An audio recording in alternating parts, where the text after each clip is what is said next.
If there's one thing that makes you fail at Obsidian, it's this. You come in with the wrong mindset. That's because your mindset ultimately decides how the methods and the tools that you learn work. It doesn't matter how good your methods are or the tool you're using them with if you don't have the correct mindset. So in this video, we're going to explore the new era student period and the 5 mindsets of the new era student. Watch until the end because the last mindset is probably the most insightful and important to ingrain. The new era student pyramid. The new era student period encapsulates the areas of importance not only when learning to take notes, but for anything in life. Things lower on the period that take up more space are more important, and things higher on the period taking up less space are less. Mindset. The mindset that you bring to your PKM management. It will change depending on your goal. Are you trying to create essays out of your notes, study, or something else? Methods. The procedure and workflow you use to go about doing your PKM. For example, capture, organize, distill, express from Tiago Forte, or active ideation from Nick Milo. Tools. The apps and other things you use to actionalize your methods and mindset. Next time you struggle using a tool, ask yourself,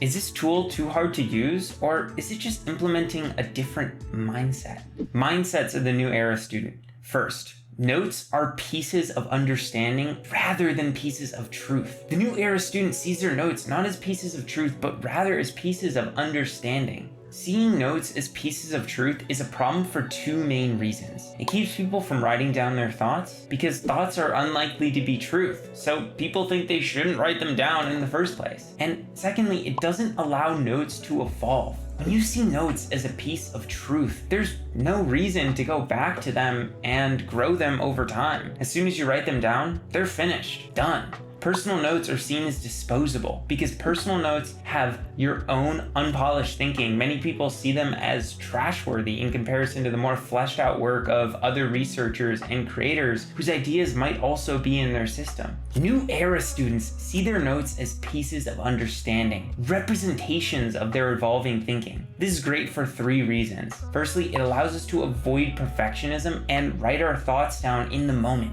We define what is good enough and stop agonizing over a note after we reach that. Secondly, it allows us to see our current thinking on a field of study by looking at our notes of understanding on it. Something we can't do if we don't have any personal notes on it, but rather just other people's ideas. Thirdly, it allows us to be calm in the sea of uncertainty. It's natural to be uncertain when learning something new. We should be confused at points during the learning process. If we see our notes as pieces of understanding rather than pieces of truth, we can overcome the psychological strain when this occurs. Secondly, create concept notes over document notes. Most students, when they take notes for class or anything, create them in massive document notes. The issue with document notes is they don't link well. They're too big. Linking a note called oceanography with a note called Python doesn't create a meaningful new idea. The point of linking your knowledge is to create meaningful, new knowledge and to understand old knowledge. Linking document-based notes won't foster new understanding or knowledge. It will only create more confusion. That can only happen if you take what John Maverick and I call concept notes. Concept notes are notes that focus only on one idea. This doesn't mean they can't be large. It means one idea is the focus of the note, and the other ideas are background, contextual, or supporting evidence. Concept notes have the ability to be linked out to other notes because at their core, they focus on only one idea. It's through this linking together of concept notes that your knowledge connects across classes and scales across semesters. Thirdly, note-taking allows you to clarify your thinking. Most students, when they think of note-taking, think of boredom, school, sadness, and death. That's so sad, but it's not your fault. The schooling system has taught you to think this way. Most of the time we take notes, we do it in the boring, awful, verbatim style that is so easy to fall into. The new era student loves note-taking. They love it not only because it's fun and engaging, but because it helps them clarify their thoughts in a way they never thought imaginable. Thoughts inside of the head are jumbled and confused. It's through externalizing them into the world that the new era student gives themselves the flexibility to examine and mold ideas into their existing knowledge base. Fourthly, Note-taking allows you to compound your thinking. Throughout school, we're taught to memorize vast amounts of information so we can regurgitate it out when the testing day comes. But this doesn't allow our ideas to grow in any way. When you externalize your thinking into notes, you allow your present self to leverage your past self's thinking. Essentially, notes are just our past selves' externalized thinking. Before note-taking, humans talked to each other through predominantly oral storytelling. Oftentimes, a few members would build incredible memories using mnemonics and memory palaces to memorize long stories. But despite these incredible memory feats, oral cultures can't compound knowledge because there's no easy way to compound on past thinking. They can't externalize thought.